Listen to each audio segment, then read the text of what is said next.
Battle of Stalingrad, August 23, 1942 to February 2, 1943. As the Germans advanced towards Stalingrad in the summer of 1942, the war came to the locals of the city, and evacuation was slow to the speed of the Wehrmacht's advancement. Because the city bore Stalin's name, it was of high importance for the morale of the Soviet forces to hold it. The desperation for Soviet resistance to the German advance was clear. Work frantically continued in the weapon factories. T-34 tanks could be seen rushed into battle, unpainted, and sometimes lacking gun sights. Men not already in the Red Army were formed into militia and sent into battle, sometimes without proper training and with high casualties.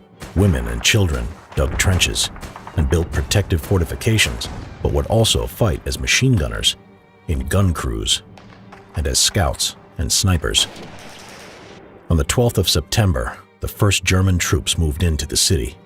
They chose to attack straight into the urban area and soon found themselves in brutal, close-quarters, house-to-house battles. The Soviets established frontline positions as close as possible to the German lines, which was the safest place from German air and artillery attacks. In August, Stalin had sent his top general, Georgy Zhukov, to supervise the whole southern front, and Vasily Chuikov took over the 62nd Army in the city. While Zhukov prepared for a counteroffensive, Chuikov pushed his troops into combat. When asked how he interpreted his task, he responded, "We will defend the city or die in the attempt." Reinforcements were ferried under fire across the Volga into the ruins, with enough troops making it to the other side to keep at least part of the city in Soviet hands. Soviet casualties were immensely high, but German casualties were mounting as well. To ensure the defense of Stalingrad, Stalin had issued Order No. 227 on July 27, 1942, known as "Not One Step Backwards." Armies were formed with a second line of barrier troops behind them who acted as a last line of defense. Officers and soldiers who deserted could also be sent to penal battalions, which was a virtual death sentence. Red Army troops built a maze of trenches in damaged buildings and used the sewer system to sneak past the enemy. Both sides employed snipers, and the destroyed buildings of Stalingrad made it an ideal environment for cover. The most famous Soviet sniper celebrated as a hero was Vasily Zaitsev, with 225 confirmed kills. At the end of September and in mid-October, the Germans came close to victory, but the defenders clung onto part of the city's northern factory district. The advance to Stalingrad brought other problems for the Axis forces. Hitler had fired several of his generals in the summer after arguments over his strategic plan. Now he was making many command decisions himself.